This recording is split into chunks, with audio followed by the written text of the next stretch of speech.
guys. Good afternoon. I might use some foul language. I might be not politically correct. I'm a fireman like you guys are. So, this is near and dear to my heart because it was happened on our job. And Steve was a good friend of mine. A bunch of us, I don't know if you know any people on our job, Lieutenant Morado, Lieutenant Rolf, Stevie Velasquez, myself, Captain Esposito, we all grew up together in the firehouse. We were all babies on the same shift. We all grew up kind of at the same time on a job. Steve had a couple years more than us, but we were all working at the same firehouse at headquarters where we used to have 19 guys working out of every shift. We had 2 engine companies, the tower line and the rescue, and the chief. So there was a lot of guys there. There was a lot of fucking around, and we became close, and we went to a lot of fires, and we had fun, and we were kicking ass and breaking glass and doing what firemen do. So we all got promoted together to lieutenant. We studied, so we were all tight, and to have Steve get killed in line of duty, let alone Mitch, who was a rookie, new guy, he's a nice kid, was an eye-opener for all of us. I mean, you guys are sports fans. Derek Jeter, like the Yankees, well, Stevie was our Jeter. He was gung-ho. He was, anybody familiar with Prince George's County, Maryland Fire Department? Oh, Steve was a fireman down there at 33s when they had paid men. It's a pretty hardcore organization. They go to a lot of fires. They're pretty intense, and Steve was down there for a while before he came up to Bridgeport. They didn't have enough fires for him, so he wanted to come up. Back in the 90s, we were going to a lot of jobs, early 90s. Steve looked up in Firehouse Magazine, saw Bridgeport, and came up here. It's his only way he came up here. He didn't know anyone up here at all or anything else. He just chased fires. That's the kind of guy he was. So, anyway, I'll talk about a little bit before the fire, some history. I'll touch on dispatch, which I know is near and dear to your guys' heart. What happened, how we operated, some things that went wrong, some things that went right, some things that came out of it. At any time, if you guys have any questions, please feel free to ask them, or me to clarify anything. I will. A little bit about me. I'm 21 years in the job. 28 years as a fireman. I'm a fireman in Brookfield, and I live next to AJ there. I'm assistant chief up there, so I've been in the fire service since I was 16. Grew up in it.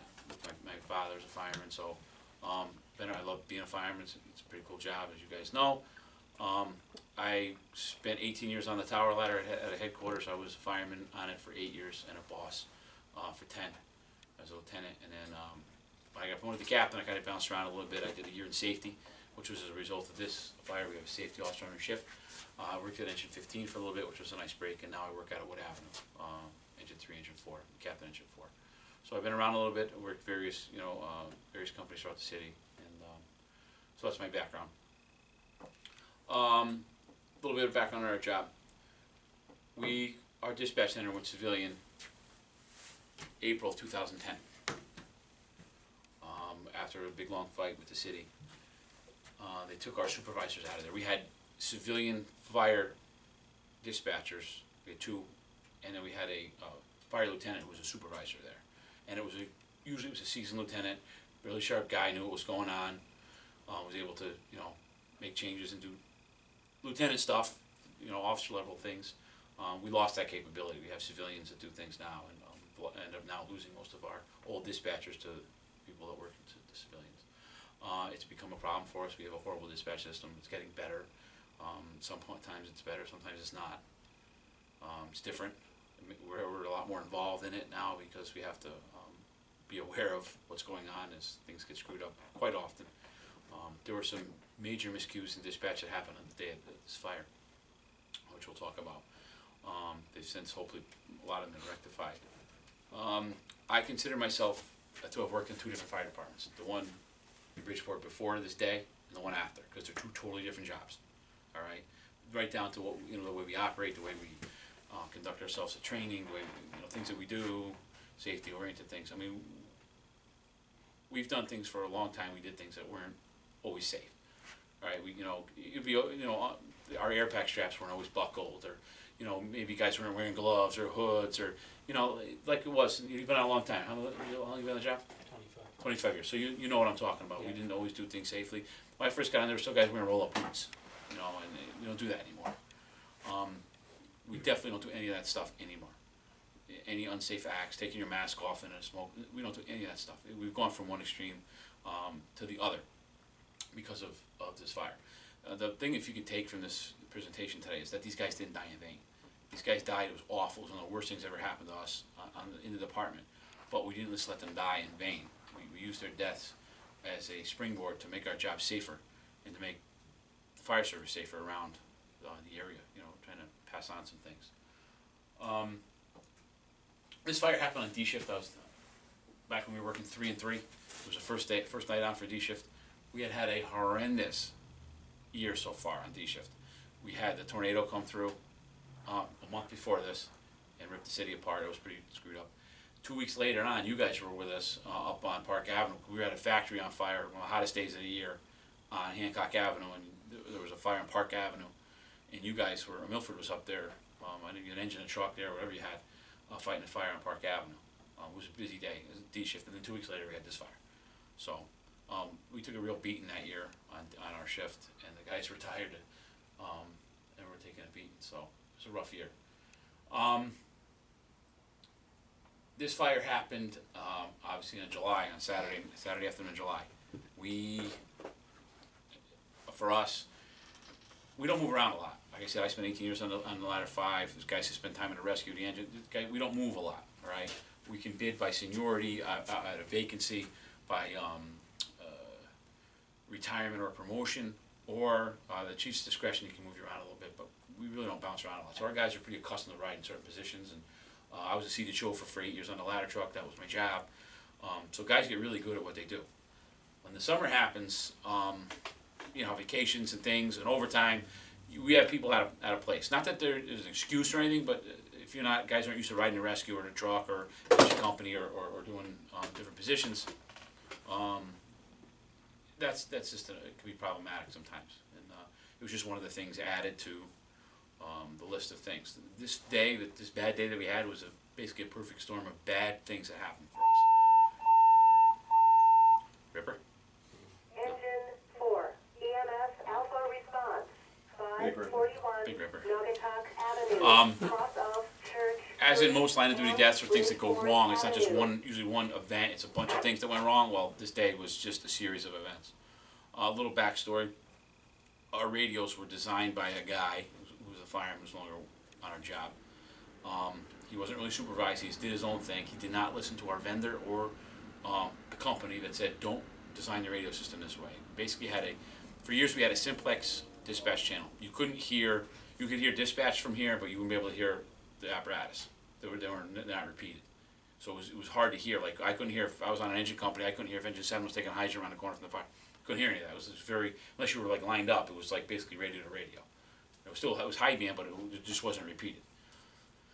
So what we did was we got a repeated channel. We did all this, but we made it our fireground channel, which is one of the worst things you can do, to have a repeated fireground channel.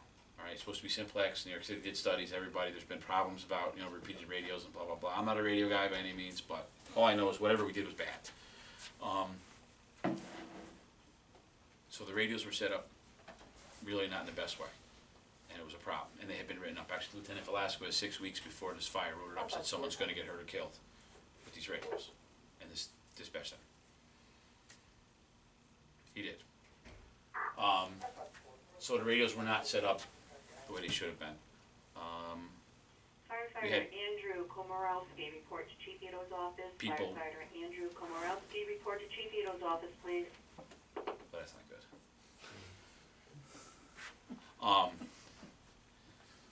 So the radios weren't set up right. We had people working out of place. We used to not send people to the Fire Academy. We did our own stuff. We had great instructors, okay? Chief Zach was one of our instructors. We have Chief Morris from Stanford, from New York City, Captain Morris. Tony Lecca, John King. We had our own people, Gary Baker, Bobby Pogo. We had good staff of training, but we did our own academy. We did Firefighter 1 at the New Haven Fire Academy, and that was it. And you took EMR, and you were out, and so our training was not as in-depth as Connecticut Fire Academy. We also didn't have CPAD. Okay, so when Mitch got on, Mitch was overweight, older. Our physical agility was nothing like your guys, but it was nothing at all. Really, it was quite easy. So that was an issue for us, and so all these things add up to a bad day. Okay, we had a cut in our fire marshal's office was cut from 14 people into 10 a few years prior to this. So now state law is you're supposed to inspect multifamily houses every year, 3-family and above, every year. We have thousands of them in Bridgeport. And it just wasn't getting done. So this was an illegally modified home. So, wasn't caught. So all these things led up to a very bad day for us. The job happened at shift change, so accountability was an issue.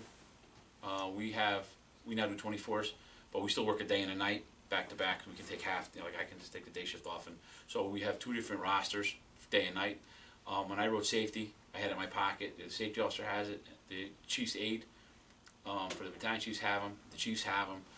We always, we have extra copies. Everybody always has them on their on themselves. So in addition to the tags that we have, we also have a roster. That's our accountability. This was a routine fire for us. We should have killed 10 guys at the factory fire 2 weeks prior. I don't know how we didn't. We should all been dead. Stuff was collapsing, there was bad things happening. We all walked out of there okay. Some guys went to the hospital, but we were okay, and we killed 2 guys. This is a bread and butter fire for us. When I got on the job 21 years ago, we would go to these all the time. Vacant buildings, occupied, didn't matter, 3 woods, 2.5 woods, those were our bread and butter. We went to them all the time. It was a very common occurrence. We don't go to fires like we used to, hardly at all. But back in the day, and the guys that got on before me, the 80s, the 70s, they were doing it, the squad, they were just going to fires every, from one to the other. It's not like that anymore. It's quiet. The work's slowed down. Our runs are going up, but work is down everywhere. People aren't doing the runs they're doing. But this was a bread and butter fire for us. Right? It's a 2.5 wood. We do them all the time. Okay. We'll talk about the incident, the changes that we implemented, that we plan to implement, how we took care of the families of our 2 lost members, and we'll talk about questions and answers. Our job, we have 250 guys on the line, with 300 in the department. It includes ancillary staff, the shop, fire marshal's office, training, etc. 8 fire stations, 9 engines, 4 trucks, a heavy rescue, 2 battalion chiefs. Everybody rides with 4. The rescue's got 5. All companies have a captain and 3 lieutenants assigned to them, so depending on what shift or whatever, you either have a captain or lieutenant riding. The battalion chief's driven by a lieutenant, so the chief's aide is a lieutenant, she's an experienced officer that's riding, that drives the chief, and he's the accountability officer for our job. That was before the fire. Now you can add, we have a shift safety officer added now, so our total shift strength is 62, minimum, every day. You had a question? I was going to ask if that was before or after the fire. This was before the fire. Now you add the safety officer. Our staffing increased by 1 after the fire because we added the on-shift safety officer. All right, the fire. It was a 2.5-story wood frame, a balloon frame house. Like I said, you guys have a ton of these. I can see. There's a wood frame. I don't know what that is back there, but they're all over the place. Okay. It was a 2-family with a non-conforming 3rd-floor apartment. My firehouse is 250 yards from this place, right in the corner of Wood Avenue. This is right around the corner from the Wood Avenue fire station. It was 1,300 square foot on the 1st and 2nd, and 700 square foot on the 3rd. It's a little tight up there. There were separate stairwells in the front for the 1st and 2nd, and the access from the for the rear was for all 3 floors. So you can get to the 1st floor, the 2nd floor, and the 3rd floor from the rear. That's the only way you got up to the rear apartment. All right, setting the stage. It was July 24th. The heat index was over 100 degrees. It was a brutal year. It was a hot year. We had a bunch of jobs. Guys were going down. Your guys, the dinosaurs, whatever those dudes are, they're all right, man. They saved our ass with those towels. It was the first time we ever found about them towels with the ice. Good shit. We broke it at usually 4 o'clock. We did 3 and 3. We broke. It was the summertime. Guys were good. They'd always come in early, especially Stevie and those guys. So Stevie came in for a night shift. He was in at about 3:30. The box came in at 15:46.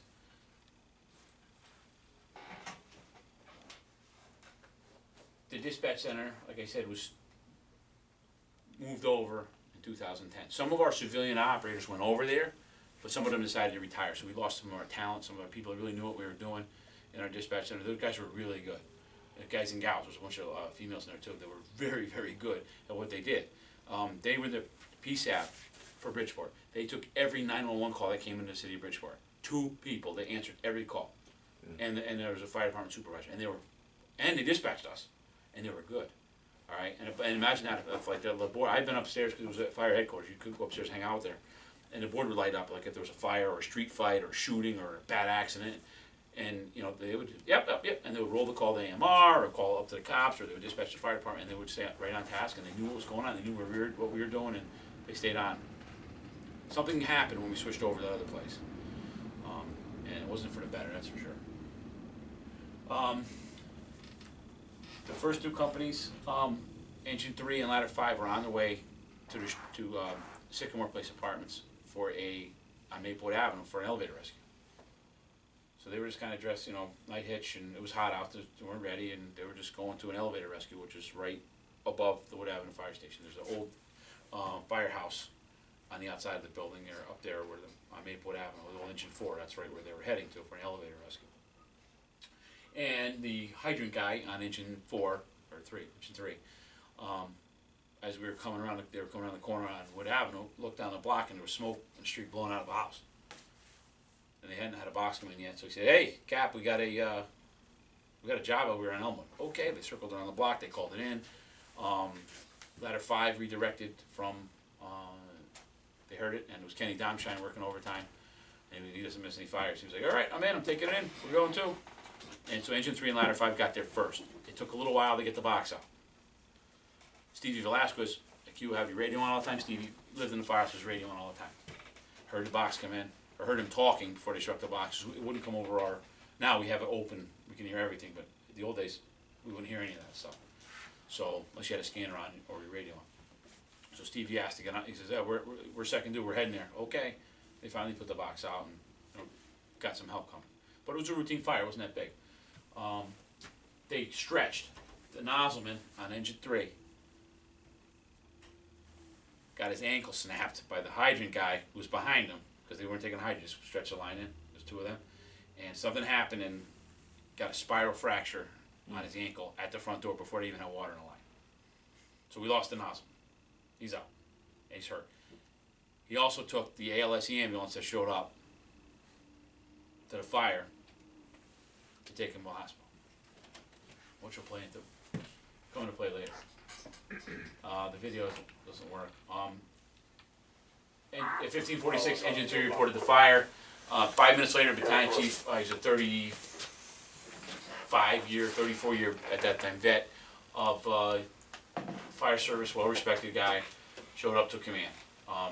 15:53, Ladder 11 arrived on scene. Takes a little while to get out of Black Rock. You guys know where their firehouse is by PT. Takes a little while to get out of there, especially back before they did the construction of Fairfield Avenue. It's not easy to get out, but they made a pretty good time, and it's their second due area. Lieutenant Velasquez checked in to Chief Martin, and Chief Martin told him, go up on the 3rd floor, check for extension. They thought they had a good knock on it. They did. You can look right there. That was right after knockdown. Looks out, right? Pretty good. Nothing going on really, some smoke, nothing crazy. Steve, they went upstairs, they had some fire in the wall, they knew they had some stuff running, so they called for a line. It took a little while, because they had to access it off the rear. The 250 pre-connect came up short, they had to add to it, so there was a little delay in getting the line up there. They got it going. At 16:05, the boss put the RIT team to work, the RIT to work. We don't do that anymore. That used to be a common practice on our job. It was one thing that we changed, is the RIT. We put them to work, we'd call, say, send me another engine, and we would be without a RIT for 10 minutes or 5 minutes or whatever. Total change in culture on our job. We don't do that anymore. So we were without an RIT for a while, because Engine 7 went to work. At 16:05, they got the handline working up on the 3rd floor. Alright. At 16:08, Captain Maz, was a rescue boss, said, we gotta get the roof open. Things started to change a little bit. As you can see, it still looks like the fire's out in a second, but it's running here and over there. It's up, it's a balloon frame, it's up in there. You know the deal. You gotta open it up, chase it, gotta get lines up. That's what they're doing. Ladder 5, Lieutenant Domshine was working in my spot actually, and he reported to the crews At the inside of the roof that was getting open. They had thrown a ground ladder, the wires had them blocked out, so they threw a ground ladder 35 up, and we're in the process of starting to get it there to plant. And it was a normal fire for us. Things were kind of going, normal. It was brutally hot. The guys were taking a hit, but things kind of changed, as you can see. Conditions got worse. At 16:12, they called Commando Ladder 11. Really no response at that point. Stevie called for help in the rear, and his vibro alert was on. So he had low air. He was calling help in the rear. No acknowledgement. Our radios were set up, like I told you, with the repeater. Nobody on the scene heard it. They heard it. People in Milford heard it, because there was a guy one of our guys was in Milford, heard it on the scanner. But the dispatch center never acknowledged it. The guys on the scene never heard it. Our battalion chiefs used to use 2 radios. They had a fireground radio and they had the dispatch, so they were trying to do 2 things at once. Nobody can do that. It's not possible. So they changed that.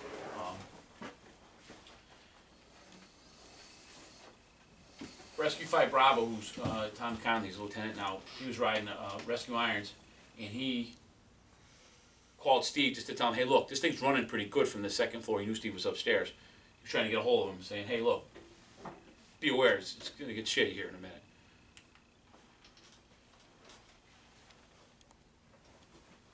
Lieutenant Velasquez did another mayday at 16:13. All right, we're trapped in the rear stairs, no acknowledgement. This is all by the tape that once we had it. Our dispatch center heard this, or it was heard by the let's put it this way, by the recording equipment in our dispatch center. People working it wasn't heard, but they never acknowledged it. So that's a problem. So Tommy Conley calls him again, ladder 11, there's a fire below you on the B side, fire below you on the B side. He's trying to tell him, look Stevie, it's running up to you. It's come, be careful. Alright. 16:15, it started looking crappy, so they said, alright, everybody out. Everybody operating the 3rd floor, vacate the structure. So they went to pull everybody out. Conley, because Stevie didn't answer him, that's not like Steve, had enough sense to go look for Steve. He didn't like the fact that Steve wasn't answering, he didn't like that the fire was going above him, and he went and looked for him. Alright, and that's about knowing your people. Steve Velasquez was very, very attentive and would be on the ball and would not miss radio transmissions like that. Especially he would acknowledge him, say, hey, look, it's coming up. He'd be like, okay, yeah, I'm alright. Never did that. So Tommy went and looked for him. Finds him on the stairs. Sitting down, mask sucked to his face. No air. Tommy calls a mayday for him at 16:16 and requests the RIT. The guys, some other guys started coming up there, yelling for, hey, get up here, Stevie's down. They got people coming up, they started moving, just trying to get him to get off the stairs. Now, Stevie wasn't a big guy at all, and his demographics will be up there in a little bit, so you can see that. He wasn't a big dude, so he wasn't like he was a big cumbersome guy to move. It just was a bad situation. So they called for the RIT to the 2nd floor for fresh bodies. The RIT wasn't there yet. It was on the way. It was almost there, engine 12. And the guys from engine 12, as they were coming down, thought they heard the word Mayday on the way down because of the way the radios work. So they ran up to, hey, dude, someone just pulled a Mayday. She was like, no, no one pulled a Mayday. So there was some discussion about that, and we'll talk about that later. All right. At 16:20, ladder 11 Hook, who's Bobby Hernandez, starts calling firefighter Bake, who's riding ladder 11 Irons, because he got to the back, realized Stevie was down, didn't see Mitch, had enough brains to say, okay, if he's down, where's Mitch? It's his partner. Nobody was worried about that. It's not anybody's fault, it's just they were focused on Steve. It was very, as you can imagine, a very emotional time. But Bobby had enough brains to say, where's Steve? Calls him, doesn't answer on the radio, calls Mitch, no answer. So if he's figuring out answer, where'd you find Steve? Upstairs on the 3rd floor. So Bobby went up to the 3rd floor by himself. Ran up there to look for his guy. Our safety officer at that time was part of training. They was coming from home. He lived in Bridgeport. He was a good guy. His name was Dave Acafora. Sharp, good safety officer, very good officer, 2nd generation fireman, good squared away dude. Came up, thought he heard something too, in the car right over. Ran up to the chief, said, you better do a roll call now, because this is going bad quickly. So they did a roll call. They started the part 1623. 1624, 4 minutes after you started to find him, Bobby finds Mitch up on the 3rd floor. He's about 12 feet in on the 3rd floor in the fire apartment. Really nasty. Lights out conditions. His pass device was activated. He was on his belly. He was out, and he was in there a bit, and everyone was rocking. And he had no line up there. At that point, it was up there, but he didn't know where it was. So he went up there, big set of balls to do what he did, and found him and called a mayday. There was some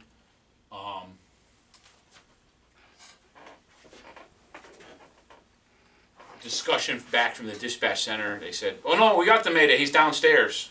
Back and forth. No, this is another mayday. You had to be very clear. So there was like a minute delay, saying, "Hey, there's somebody else is jammed up. We've got another problem here." So then he calls the second mayday. "I need help. This is the second mayday." So now the dispatch center kind of listening, they're getting involved, but they're all confused, and it was not a good situation. The safety officer called him directly. Said, "Bobby, where are you? What's going on?" And he finally said, "It's Mitch. He's up on." So they realized it's 2 different people. There's 2 different things going on. They thought maybe it was duplicating the mayday or whatever. They figured it out pretty quick. 1627. Engine 12 is at firefighter bay. Now remember, they didn't realize it was 1620 when he started looking for him. All right, so it took 7 minutes by the time the mayday got called and Rick got deployed to be up to start the removal. That's a long time. It's not their fault. It's just things take time. And my point is, you need to have resources readily available at the scene and not have to call them. You know, you need to have your RIT right there, ready to go. At 1630, Lieutenant Reyes, who's the RIT officer, called for additional companies to help. Mitch was a big dude, and he needed to be dragged. Luckily, we have a guy in our job named Dave Diaz, one of the biggest, strongest guys we have, who happened to be working that day, and he had just come into work. So he was fresh and ready to go. And he manhandled him and a few other guys, out of there and down the stairs, and they got him down. But it took a long time. It wasn't pretty. But they got it done. At 1634, so it's another 7 minutes, they got him to the 2nd floor landing where they had found Steve. And then 1637, they reported CPR in progress by ladder 5. All right, as you can see, this place is starting to rock a little bit. It was pretty hot in there. They said it was almost untenable up there. Here's the way the 3rd floor was laid out. The legal department, you know, this is where they found Steve, the stairs. And they found Mitch in there about 12 feet in. So it took a while to get him up, around, down, and over. Part of our issues that we had with our staff reductions, the fire marshal's office, was we didn't inspect all those buildings. We were not in those buildings every year like we're supposed to. I don't think really anybody can get that done in a large municipality. There's so many of them, but we definitely weren't. So we'll talk about some changes we made as far as that goes down the road. Removals. Steve was 5'10", 230 pounds with gear. They found on the landing between the 2nd and 3rd floor.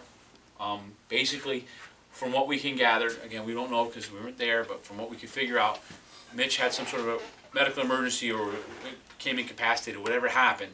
He was calling a mayday initially for Mitch. Okay? Was trying, and then was never acknowledged, and we didn't get any help to him because the radios didn't work properly. So he didn't leave. He stayed there until he took his last breath trying to get Mitch out of there. And he basically took a leap down the stairs after he took his last breath in his mask, and he was dead. They found him. That's where they found him. The removal was made by the guys that operating, Tommy Conley, and those guys that checked on him when they couldn't get a hold of him on the radio, and the other guys operating up there. And by the engine 12, the RIT. It took 7 minutes to get him from the, this is down. It took him 7 minutes to get him down 2 flights of stairs, down across another apartment and down another flight of stairs. All right, but the guys were beat. It was the temperature was through the roof. They were shot. They're all amped up.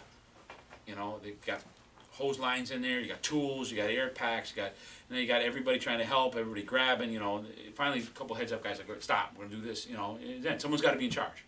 And one of the things we changed is we have very defined rules on RIT.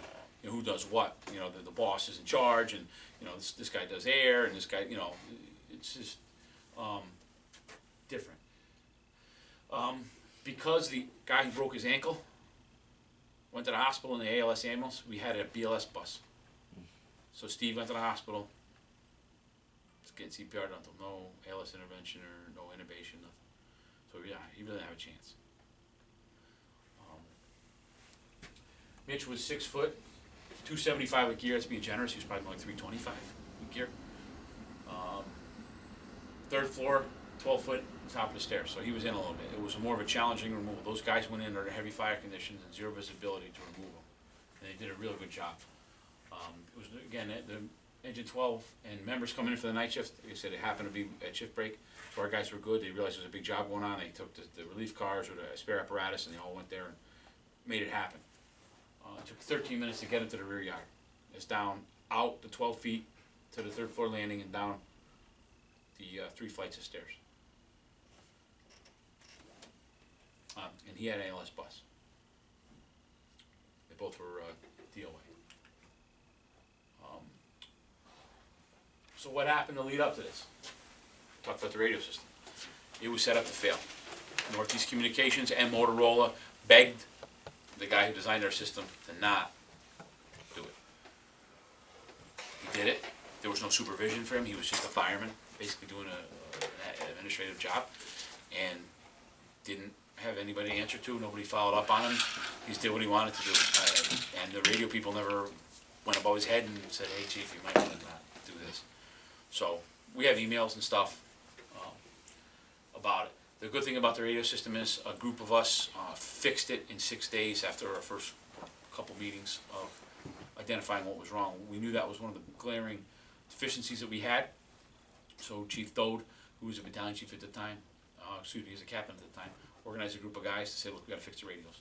And we had 2 meetings, one with the radio company, and we realigned some channels, and this guy John Awalt from Northeast Communications, real sharp guy, helped us out, and we had it fixed in like 6 days. Our radios were fixed, reprogrammed, and we were operating we were supposed to be. Now we have a completely repeated dispatch channel where you can hear everything, and every portable works, and you can hear all sorts of stuff, and we have multiple fire ground channels that are non-repeated. Also our radio identifiers. They used to be just numbers. Okay, so if you keyed your mic in, it would come up portable 5538. You wouldn't know who that was. Now they're identified by riding position. So it says ladder 11 officer, ladder 11 driver, ladder 11 irons, ladder 11 can. So you know who's keying up the mic. So if you hit your man down button, or if you talk, you know who's who. Because the radios were so bad, you just wouldn't know who was who. To take it a step further, on our riding list for the day in Firehouse software, you actually are, it says irons can right next to it, so we know who the person is. The chief sees that ladder 11 driver is keying up the microphone or hit the man down, we can pull out the paper, we know who it is. So that was accountability was a big issue with that. So the radios were fixed. We just recently got new portables. When they bought the last ones, the same dude that designed the radios bought water resistant microphones, not waterproof ones. It's like $125 difference or something like that. I don't remember what it was, but we didn't do that this time. They bought really top of the line stuff. Nick Esposito designed them all, and they're all, you can submerge the thing in water and you can do all this other shit. Our man down button used to be easily hit. Now you have to be more deliberate, so there's less false activations. We'd be getting dressed, going to a box, and 6 guys would hit their man down buttons. So that doesn't happen anymore. It's very deliberate. You have to hit it and hold it in for like a second for it to go off. So there's a lot less false activations to the radios. Fireground communications. Our battalion chiefs now have headsets. They only run the fireground channel. If you hear somebody on the, usually, unless they're in their car, arriving on a box, or they're clearing, if you hear any transmissions at a fire, working fire, it's the aide talking, the lieutenant. He runs a dispatch channel. He sits right next to the boss. He'll say, give me a second alarm. Okay. And then uses the word command. Commander Bridgeport, give me a second alarm. Okay. Or give me the UI. Give me this, give me that. The aide does that.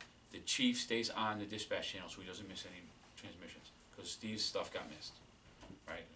As a combination of the radios being set up the way they were and the fact that he had 2 radios. You can't do 2 things at once. I don't care who you are. You don't have your ears don't differentiate things like that, and you're going to miss something. So we no longer operate that way. The aide does one thing, he does the other. Manpower issues. we used to get in trouble. Our battalion chiefs would be chastised if they called for a second alarm or called for extra help. No more. Chief Dodd, Chief Edwards, Chief Rolfe, they've totally changed the culture of our job as far as calling for help. We blow second alarms all the time now. Pull up, think it's going to be anything substantial, call for help. Don't just, he said, don't call for an engine, call for a second alarm. We'll get people out.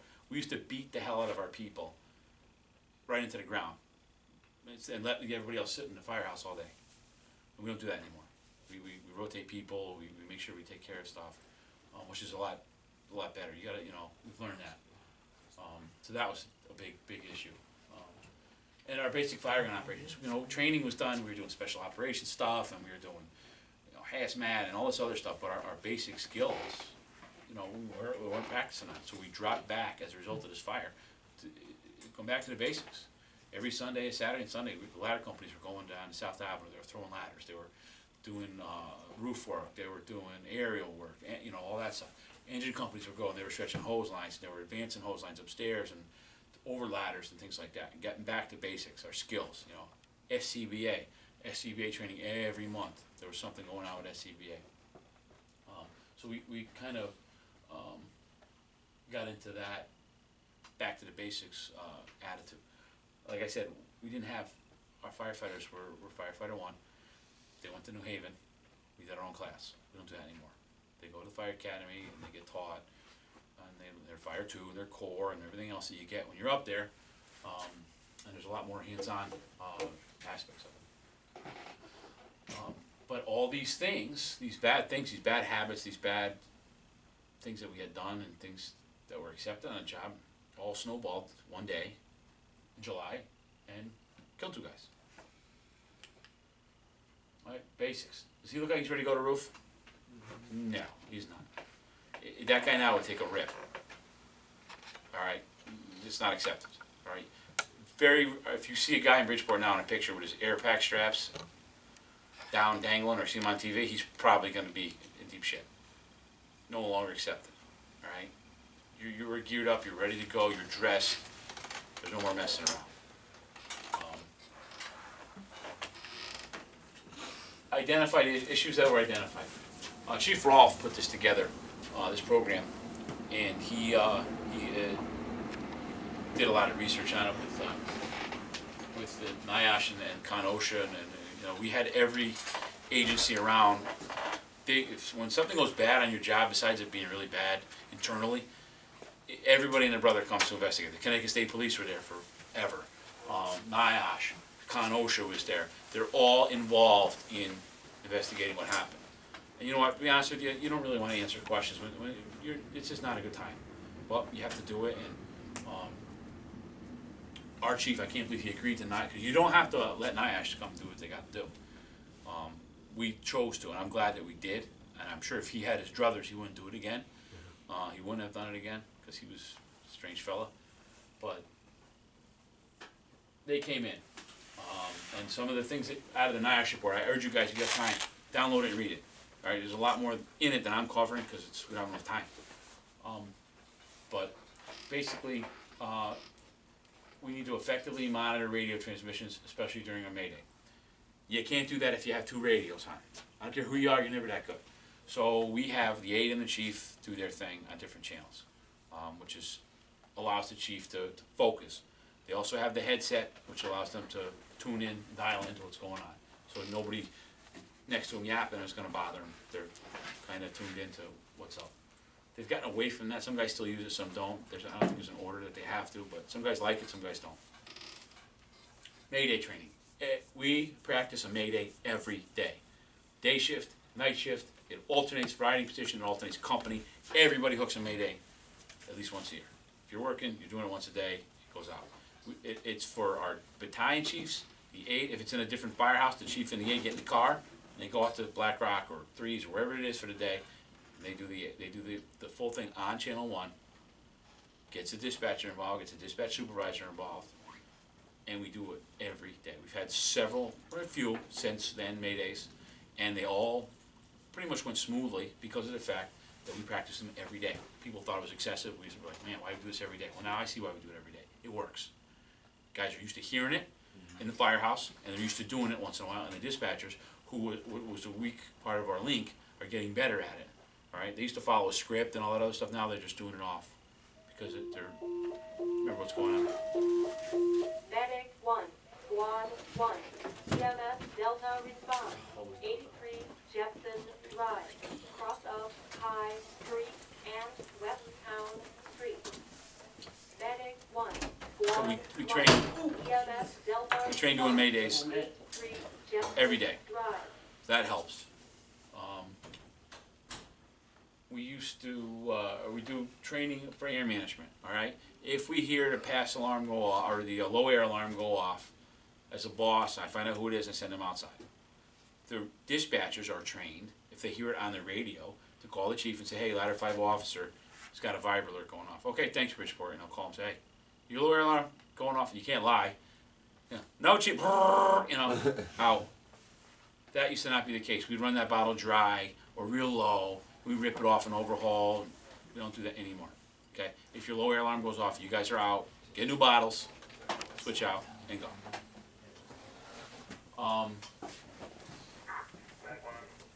We ensure the proper use of PPE, and SCBA. You gotta have your stuff on. We used to be real lenient with some stuff. You saw the guy up there with no air pack on. None of that shit flies anymore. All right? You gotta draw a line in the sand basically when something bad happens like this and start over. And we did. We now have the incident safety officer on scene from initial dispatch. I was lucky enough, I did it for a year. When I made captain, I was a captain of safety for a year. We have a captain and 3 lieutenants that are assigned on the 4 shifts. I was on C shift, I was the captain. And now it's 4 lieutenants, we took the captain out of there. But it was a great job. It's the incident safety officer, but it's also the shift training officer.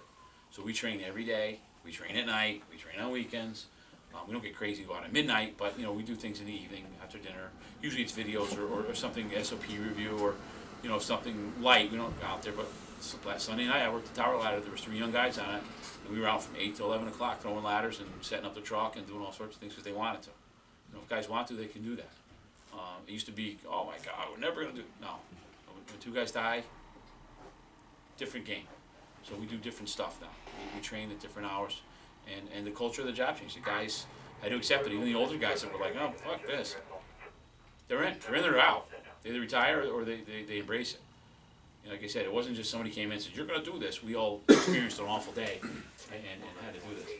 So the incident safety officer it goes on every dispatch, every box alarm, accidents on a highway, anything multi-company responses, elevator rescues, they run around. So it's a pretty good deal. Ensure a readily available RIT. We don't put them to work anymore. You're RIT, you're RIT. Unless you go to work as RIT or we switch you out because you're tired or something else, you do not leave until you're relieved by another RIT team. They don't allow you to get put to work. It just doesn't happen. All right, so that's an important thing.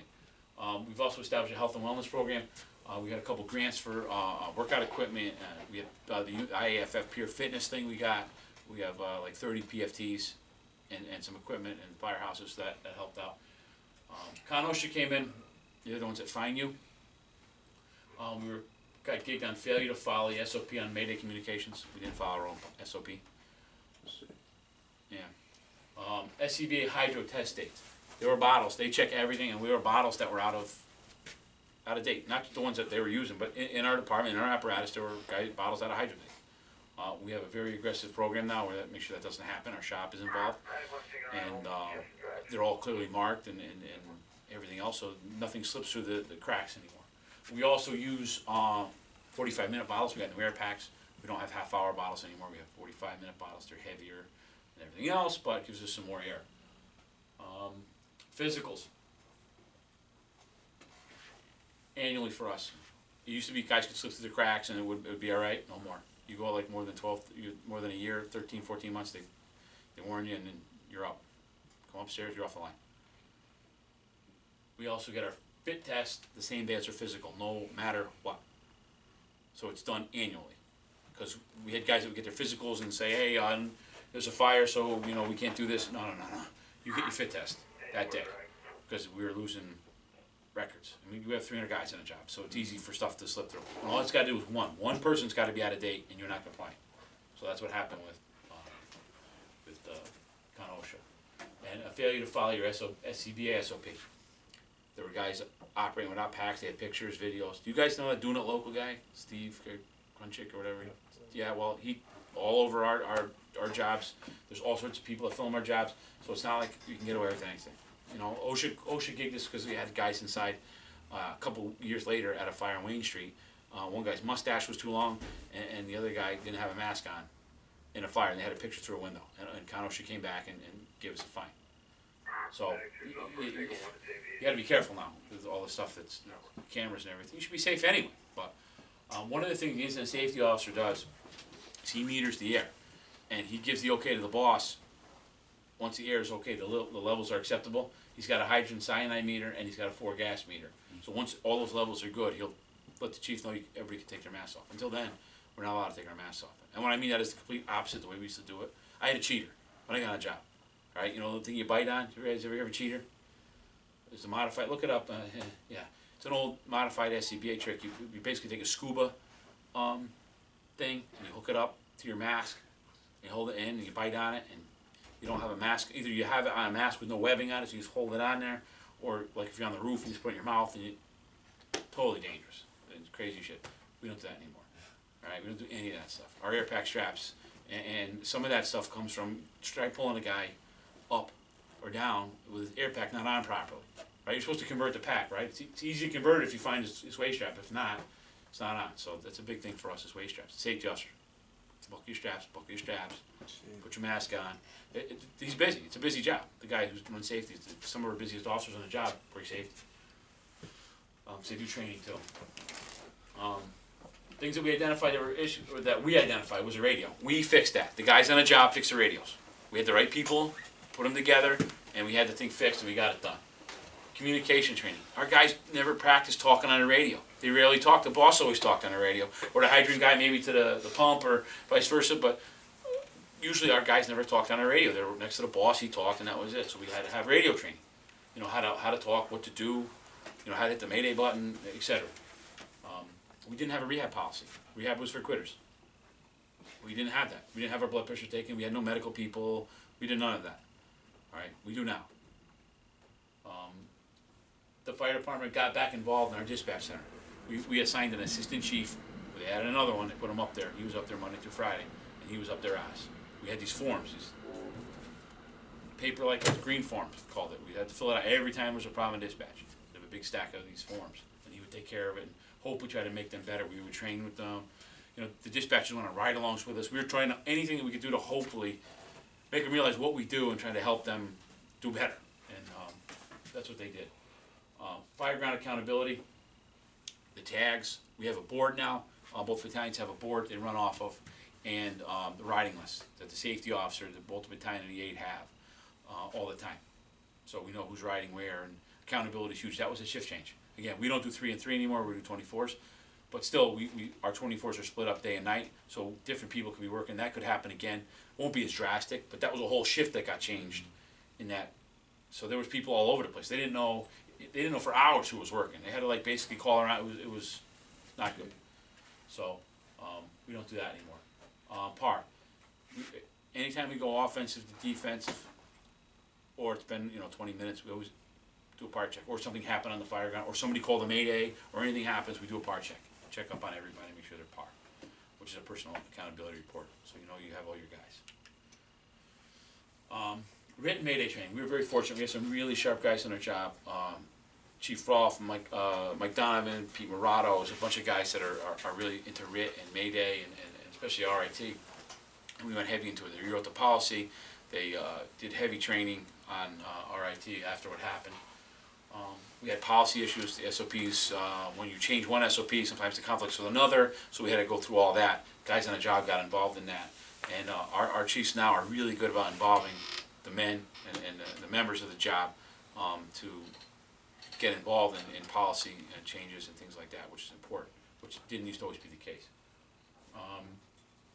We didn't have any officer training. When I spent like 4 months upstairs in our training division when I made captain, one of the things I was tasked with was to put together, we were having a new bunch of lieutenants come through, and we put together a week-long officer boot camp basically.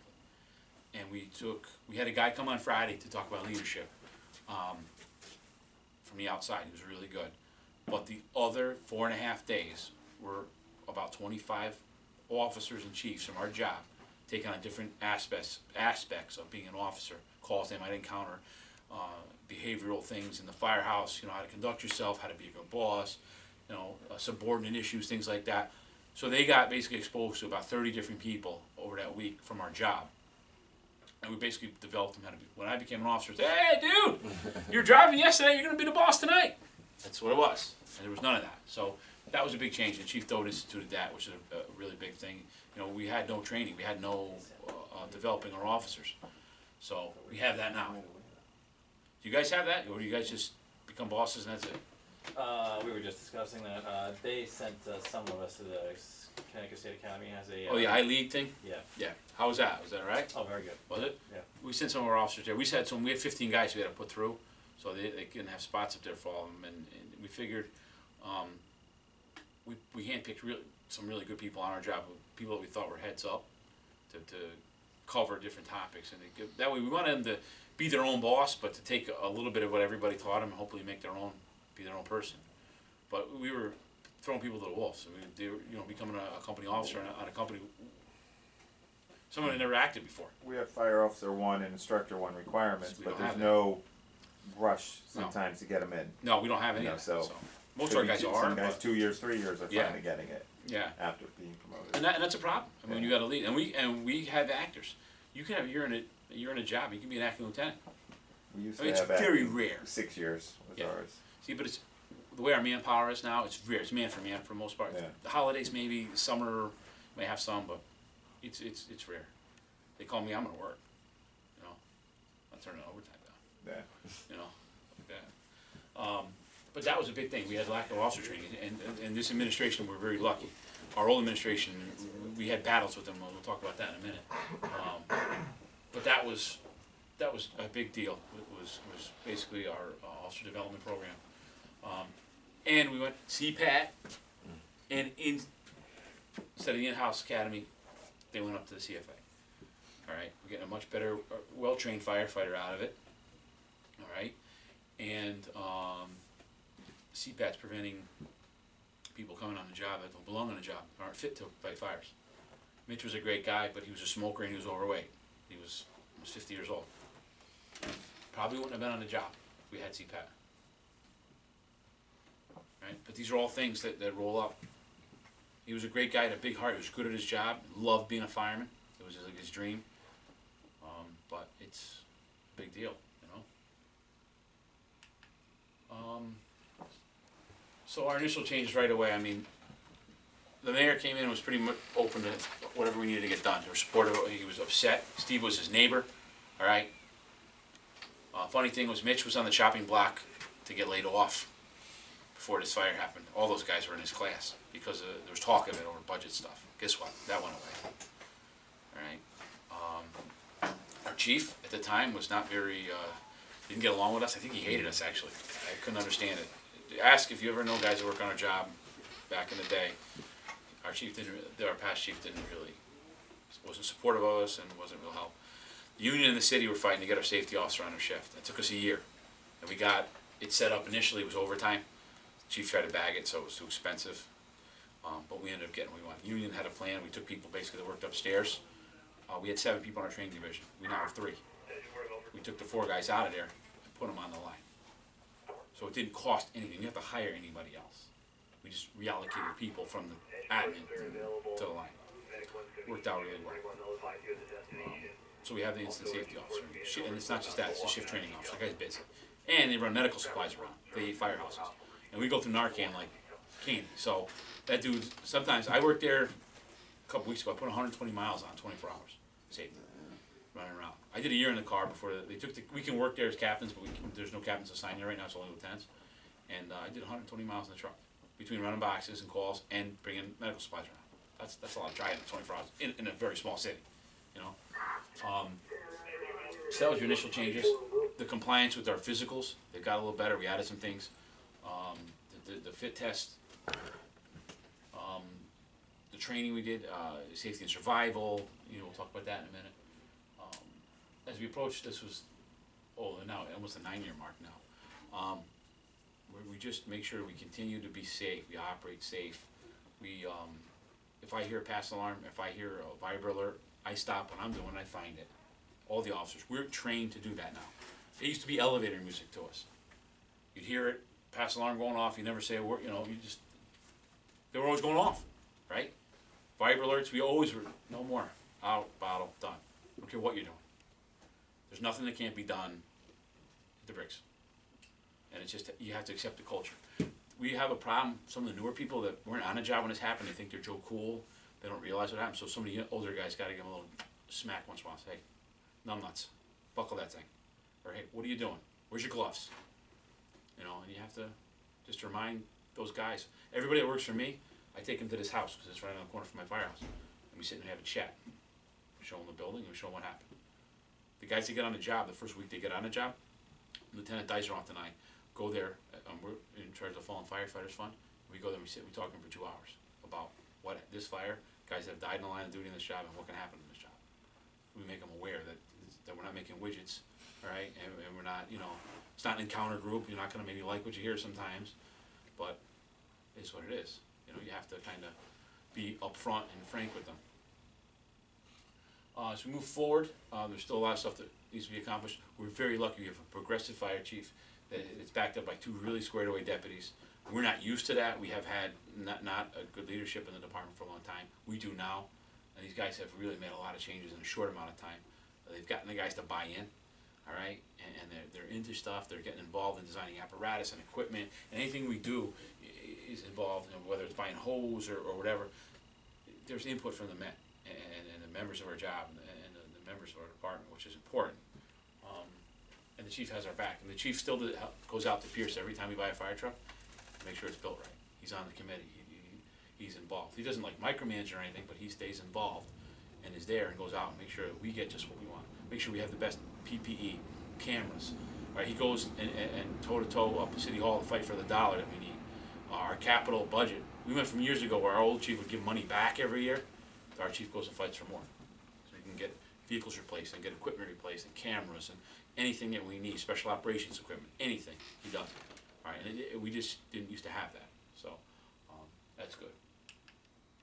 All right, the first year, again, the radios got changed, we did that right away. Also the identifiers, that was a big thing, by riding position, huge, so you know who's talking and who's calling for help. Policies that we changed, basically every one of our SOPs were tweaked, rewritten, and they're constantly redone. Chief Rolfe in our department now does a really good job of being on that, and gets the battalion chiefs involved in it, and the members, so we're kind of constantly updating. Physical with the fit test, we talked about that. The fire ground communications with the headsets and staying on one channel. Accountability, knowing who's where, and having redundancies in that, so everybody's got a copy. The dedicated on-shift safety officer was the biggest thing. All right, that's made a huge difference in a few fires that we've had. All right, there, when I road safety was nice, you'd be upstairs, the chief, you know what, get everybody out of here, no good. You know, boom, done, and nobody argued with him, and it was an extra set of eyes and ears, and it's really worked out well for us. But again, it was a joint venture between the union and the city to make it happen, and we did. And the CPAT and the recruits school for new hires, that was a huge change for us. We've continued to update our policies. OSHA and NFPA, it's tough to be compliant with them all the time. Things change, right? They turn out gear for 10 years. You guys know that, right? You can't have turn out gear more than 10 years. That never used to be the way. So now, that's a thing. Apparatus tires, 7 years old. Okay. Granted, we drive a lot, so we're going to smoke through them. But if you have a truck that's not busy, you got to replace them every 7 years. There's requirements you got to be aware of. The physicals. We at that point had an assistant chief in an emergency communication center. We no longer have it at ECC. We have an assistant chief in charge of training, and there's 3 captains at work. One of the captains is assigned communications. There's another safety officer in the training division. All right, one of the captains, his job is safety. He's department health and safety officer, and does a lot of big scale things. Company inspections, one of the things we talked about. All right, we call them actually surveys, now because they're not inspections. State law is every 3-wood or 3-family and above got to get inspected every year. We weren't hitting that. So every company officer gets assigned between 50 and 70, depending on what district you're in, multifamily homes to inspect every year. You're not inspecting them, you're surveying them. And we have a 1-page sheet. It's real easy. You know, are there double key deadbolts? Are there bars on the windows? Anybody area clean around the furnace? Anybody living in the basement? Anybody living in the attic? Just basic stuff. Do they have smoke detectors? It's not a very in-depth thing, but it's enough to, if there's something egregiously wrong, identify and get it to the fire marshal's office. The first year in 2011, I had the Pequannock Street area, Milne, Pequannock, Jones, Linden, over there. I had 65 houses, whatever it was. All right, I had 35 of them, 32, whatever it was. That had either illegal attic or illegal basement apartments. Okay, that's when we kind of realized how bad the problem was in the city. So they've made a real lot of headway with this program, and every year we get different, and we don't go to the same house. I get different houses every year. We get different houses, so you're looking at there's different eyes looking at different stuff, and it's worked out really well. They've added 2 more guys. Chief Though got 2 more guys to the fire marshal's office. We were still down. We were at 14. Now we're at 12, which is a big help. But the company inspections, it also gets us in there looking at stuff every day. We teach new guys what to look for, how to stretch, anything that's really screwed up, anything that's dangerous to us. It's helped us out. Their RIT equipment, it's now on the ladder trucks, the safety car, and the squad, the rescue. There's 6 sets of it. We used to have 2 sets, 1 in each battalion. Now they're on the first 2 ladder truck, which is right in front of the building. All right, and the reason we bought extra sets is if we had a multiple RIT situation, so we know what can happen. So now, the 2 ladder trucks and the rescue and the safety, there'll be 4 sets of stuff on every box. So we have extra, and we have redundancies and things like that. So if you're the 4th Due Engine, you're assigned RIT, you take your air packs and your tools, you go over to the battalion car and get the thermal imaging camera that's meant for RIT. The only thing we don't have, you gotta get out of the battalion car is the thermal imaging camera. Because the engine companies, for the most part, don't have cameras, all the trucks do. Take the camera, go with the red equipment, and go to work. So we have that stuff. It's all marked RIT on the compartment that it's in, so it's easy. Anybody can go get it. If you guys run mutual aid with us, and there's a fire, you'll know where the red equipment is. So it's pretty easy. The training division is planned. We never had classes. We have classes all the time now in Bridgeport. State classes, vendors coming in teaching things. There is training going on all the time in Bridgeport. And that was a far cry from what it used to be. The state calendar is always 2 or 3 classes at least that happen down in Bridgeport. Pump op, aerial op, officer, instructor, doesn't matter. We're trying to continue to educate our guys. We got the safety and survival grant. Have anybody ever done that? The IAFF, safety and survival? That's something you guys should look into. Have you done it? Yeah. You should look into asking if you can come down, talk to our training officer and come down to our facility we have on River Street. It's phenomenal. It's a confidence builder, it's self-rescue, it's bailout, it's all in one. It's right inside. You can do it in the rain, doesn't matter. And everybody had to go through that. We have 25 instructors for safety and survival, and we had to put everyone in our department, and we go refresh it annually. So that was a big thing that we did. That's the entanglement prop. That's now Chief Rolfe crawling through. That's right in one of the places on River Street. Are we there yet? What do we need? We always are developing the policies and the procedures and trying to stay better with that. The annual refresher for RIT and for safety and survival, we do it every year. We have training every year. Now, that's a big part. Our safety officer, our shift training officer keeps an eye on that. They know who's got it, they keep track, who's got to do it annually. And our training division, our special services division, helps them out, and they stay on that. So that's important.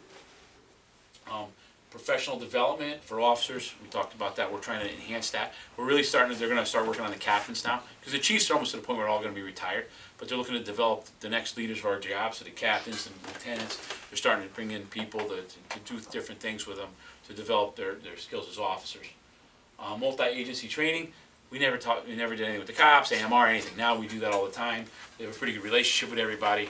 The highway department, Public Works, all these people get along really well now. We've had some large-scale incidents happen, so they really had to be kind of together. So they did that, and that worked out. There's been buy-in. Again, there was buy-in amongst the members, but when we got a new chief and he started doing his thing and working with us, there's been a lot of buy-in for doing things. You can't change policy and affect things across the board unless there's buy-in from the members. We lost 2 guys. 2 guys got killed. Steve was a good friend of ours, especially Mitch was a great new guy. You have to have buy-in. You have to realize that could happen anywhere. That could happen. I hope it never happens anywhere again. But it could happen here tonight. It could happen in Stratford tomorrow. It could happen, God forbid, it could happen anywhere. All right. This was a piece of shit house, guys. It wasn't a towering inferno. It wasn't a factory or a Worcester fire or anything else. It was a piece of garbage house. And it killed, 2 guys. That almost killed 3. This is Matt Dysenroth, one of our lieutenants. He was almost the 3rd guy to get killed that day. He was so dehydrated and so out of it and so in such in bad shape. He ended up in the hospital. He was probably almost close to dying. He was all fucked up. And this is the chief officism here. Get out of the check the box mentality. We used to do it all the time. Training, yeah, check, sure you did this. No. Guys come in every morning, the members come in every morning, and they're required to check their SCBA and to check and to change their battery and their radio and do everything else and enter it in Firehouse software. Our battalion chiefs check to make sure you do it. Alright? Your air packs are, you guys use Interspiro, we have Scott. They can keep the last 300 events. They know if you check your air pack. If something bad happens, Steve and Mitch both check your air packs right before they died. They know that because they were able to, Scott was able to, they were impounded, and they were able to download all that stuff, and they know what happened and when and everything else. So, something to think about. I know guys are lazy. Nothing aggravates me worse than someone throwing their shit on the floor, not putting it where it's supposed to be, not getting all set to go, not changing their battery, and not checking their air pack. The air pack's your responsibility. Alright, and it's not just for you, but it's for your partner. You know, check that stuff. I'm an officer, I sit in the apparatus floor, I wait. When I get new people, I listen. I want to see if they check their pack. I wait, check your pack, yeah, really? I was standing there, I didn't hear the pass on go off. No, check your pack. There's no reason not to. Alright, don't check the box. It's the worst thing you can do. Alright, the week that followed, we had family liaisons assigned 2 guys, really squared away guys. The driver, ladder 11, was assigned Mitch Bake, and the Lieutenant Mangiamelli, who's Stevie Velasquez's best friend on the job, was the liaison for that family. They got cars, department cars, and whatever we needed to get done, got done. The guys came together. Even if guys hated each other that week, and from then on, guys we just took care of business. There was no bullshit, right? There was no time for any of that. It was just, we had to really take care of business. And here's a news flash, you guys know this, the fire department doesn't close. Yes, we work holidays, yes, we do all this other stuff, but after 2 guys get killed, you're expected to be to work the next day, or that night, or anything else, and it just doesn't close. So we had to do that, and it was rough. It was a rough week, it was a rough 2 weeks, it was a rough month, it was a rough Christmas, but we worked through it, alright? We lost some guys to it. There's some guys that drank themselves to death. There's some guys that retired, there's guys that got divorced, there's guys that went and found other jobs because of this fire. No doubt in my mind. We lost 2 people at the fire, but we lost the collateral damage was far worse. The department members did an outstanding job. They worked well together. Everybody showed up. There's a couple guys who were on vacation, like in Greece, they couldn't come home. They felt awful, or wherever they were, somewhere far away, with their families. But everybody was there. Chief McCarthy from Norwalk, he covered, I think he was the one who did it. They covered us. I think you guys were there. I don't know where, Milford covered somewhere. I don't know where you guys were. Our firehouses were covered for the days of the funerals. We were closed from 7 a.m. to 7 p.m. 12 hours. The Bridgeville Fire Department was off duty, and we were covered by mutual aid.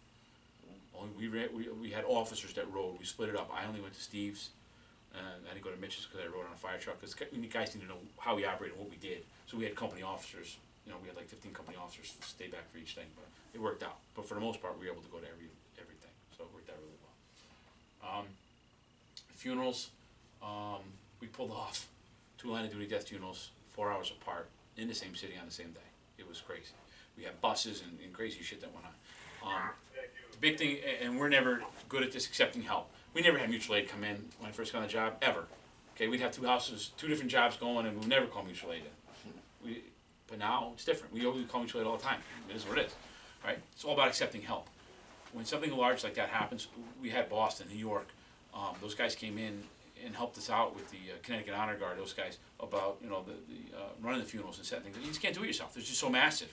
You can't. If something happens like this, ask for help. And get things going. They were a huge, huge help. All right, both members were buried the same day. The support we had was amazing. Everybody got along. Everybody did their thing, which was unprecedented. The union, the city, the administration of our job for that week, he was all right. He's gone, so it's all right. Our new chief is really good, and he's really helped us.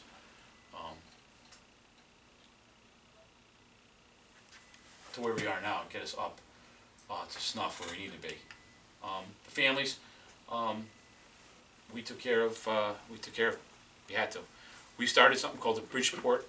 It became very clear Tuesday-ish. They died on a Saturday. By Tuesday, we would meet every day. We were all working. It was crazy. We were working a ton of overtime. There was so much going on. because it's the summer, we were short guys anyway, and so we were all working, and between being at work and having to, organize stuff, and we were all there. And so we'd have a meeting every night at 4 o'clock at headquarters, and there'd be like 60, 80 guys there, kind of, this happened, and Chief Doe said, oh, we got a problem. He goes, we have people coming in, they wanna give us money, they wanna do this, and do that, we don't have anything set up. So we quickly, they went up to the credit union, opened an account called the Bridgeport Fallen Firefighters Fund.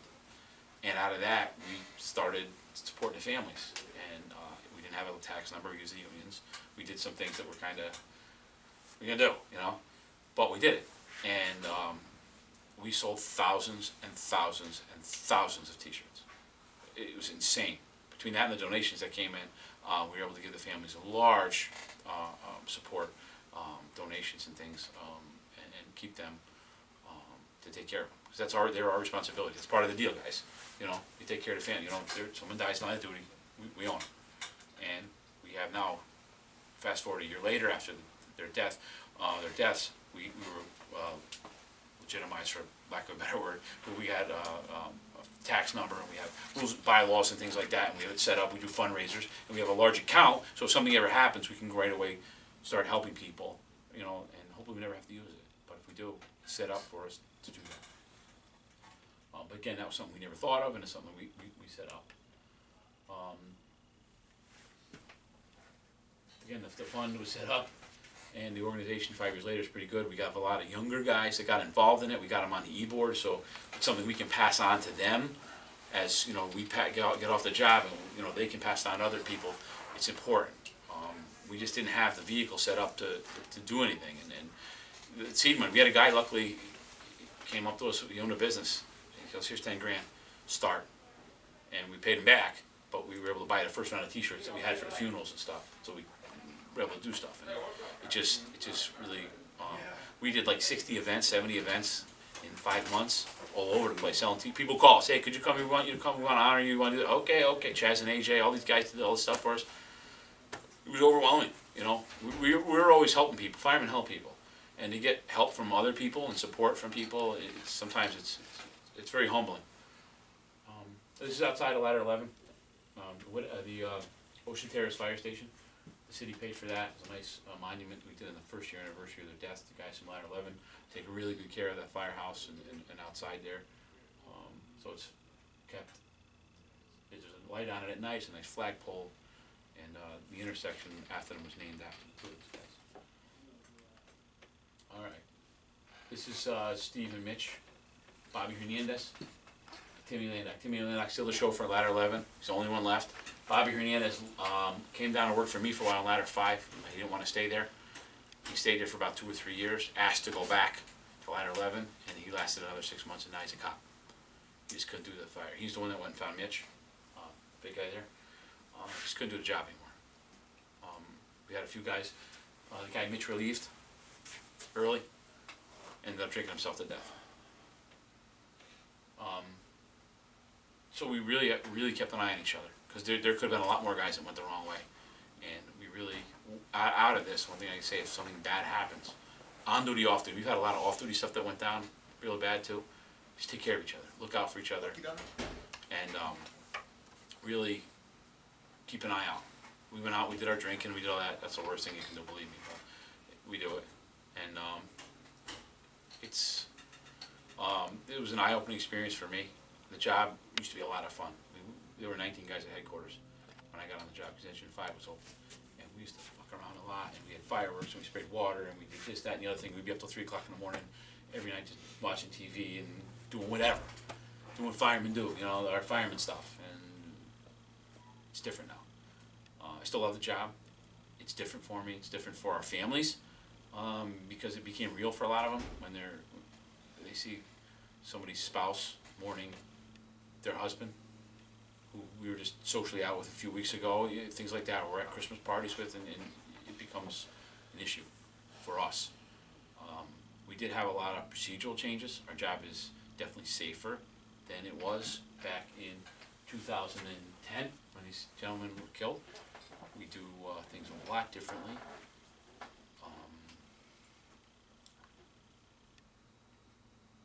I think one of the best things that came out of it was the safety officer program, because he's not just there to be a safety officer, which is a good set, another set of eyes. Our training, our hours of training are probably unparalleled to anybody else. We train every day. Every day. Squad 1, EMS Delta response, 8 Edgemont Road, cross of Rivercliff Drive and Howell Place. So, other than that,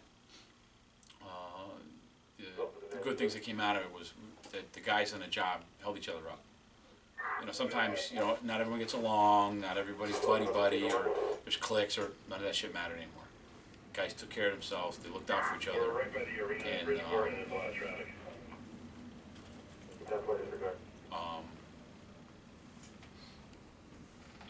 that was an important part of it. We didn't have the support of our chief at the time, so it was all relying on us. The guys who were battalion chiefs, captains, they held us. Chief Lodd was a big leader of that. They helped the guys up and kept them going. So, again, it was the events that happened. It was a bullshit fire, guys. It got up, it went around, things went bad, and those several bad things that snowballed just came to a head. Our dispatch center still is not that great.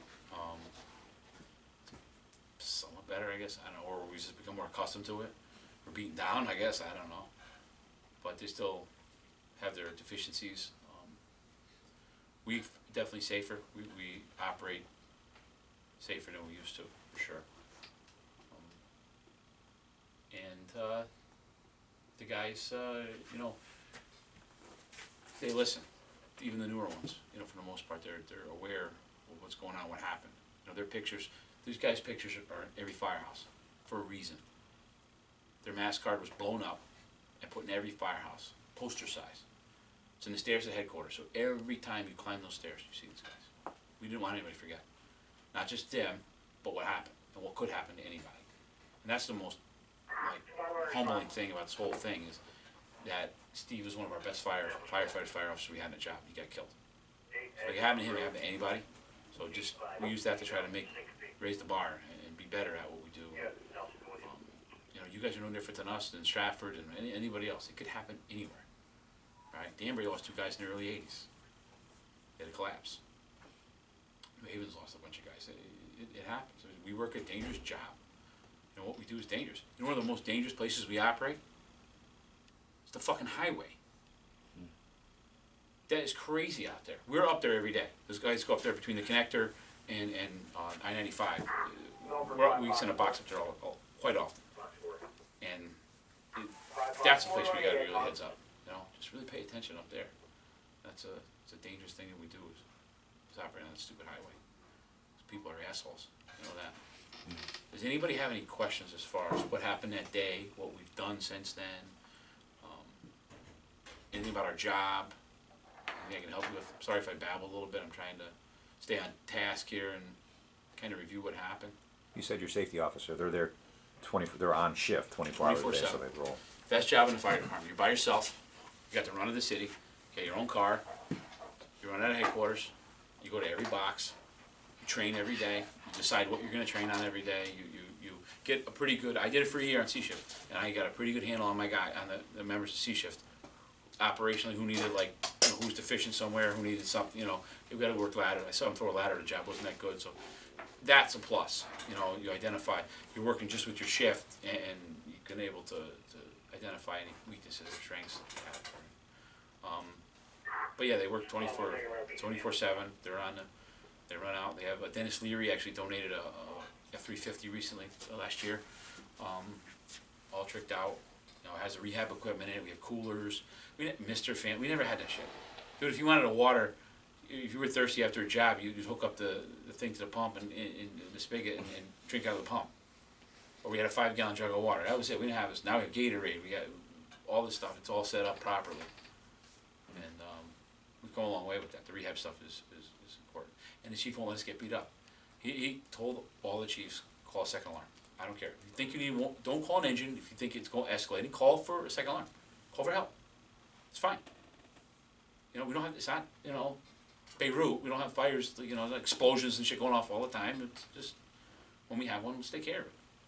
Also, the second battalion chief rolls in on a working fire now, as does the deputy from home, if it's off hours.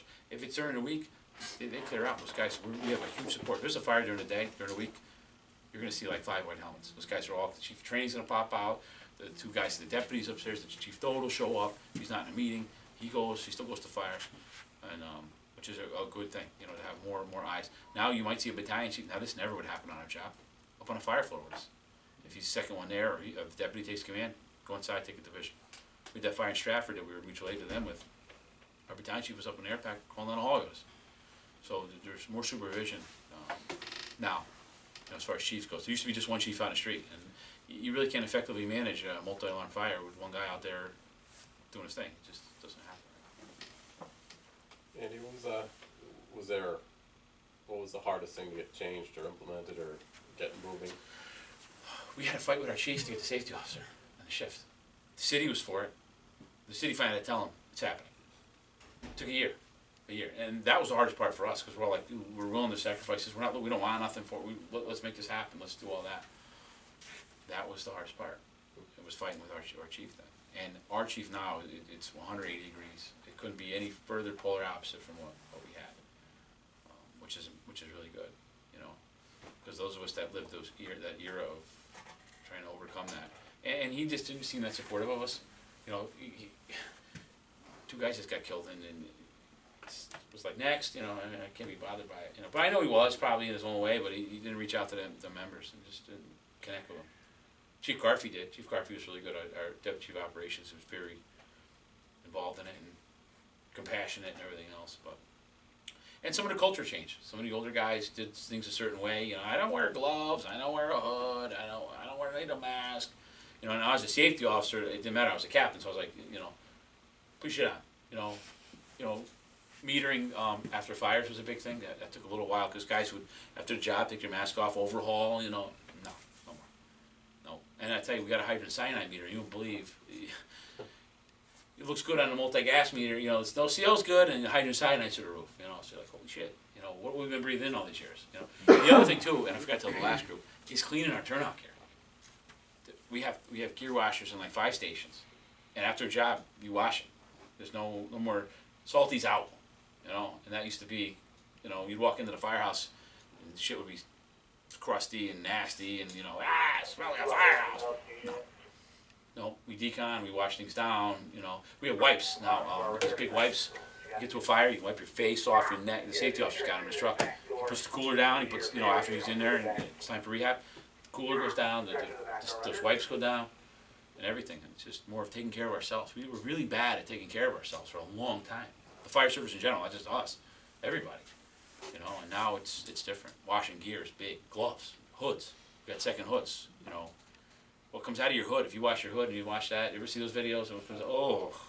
And we've had guys get cancer, occupational cancer. You know, lymphoma and blood cancer and all sorts of other stuff. Not good. But that was been some of the more difficult changes to implement. And it was a struggle to go to work every day for a while. And to get up and your family didn't want you to go, they were worried about you, and firehouse sucked for a while, you know, but it's changed, it's different now. It's alright. Still love coming to work, it's the best job in the world. You guys know that, you work it. You guys know I'd rather never want to do anything else. But when something bad happens like that and you don't see it coming, it hurts. It stings real bad. Be proactive on your job. Be part of a solution. You know, if you have a problem, you know, if there's a problem, come up with a solution. Don't just come up with a problem. You know, try to be, you know, and if you're a boss, listen to your guys. You know, some of the best ideas we had came from guys that were privates. Hey, what do you think of that? Good idea. Give it a shot. You know, when there's a job going on, it's not time for committee work. But when you're doing policies and procedures and things like that, that's the time to get input and to make the job better. And, you know, 15 set of eyes is better than 2. Looking at things a different way. And EAP was good to us. We had EAP for a while, but the best people were from Boston and New York. The counseling units that came in, they stayed in the firehouses for a long time. They ate dinner with us. They chilled out with us for a long time. And they helped out a lot. Guys get through a lot of problems. You know. And like you said, the calls don't stop. That thing doesn't stop talking to you. The computer lady you got, whatever, doesn't stop talking. they just keep coming, it keeps, so you have to adjust to that one. Maybe you don't want to. You guys have anything else at all? Hope I didn't bore you. It was a bad day for us, but out of it came some really good shit. Alright, some really good stuff. Our job is safer, our firefighters are better trained, we're better equipped. We have a different attitude as far as safety goes. Not that we were reckless, but it just wasn't, you know, now it is. It's paramount. And hopefully you guys take something from this. And again, if you hear a pass alarm, if you hear a low air alarm, poke around a little bit, find out who's in trouble. And send her ass outside to get a bottle. Because running out of air is no way to go.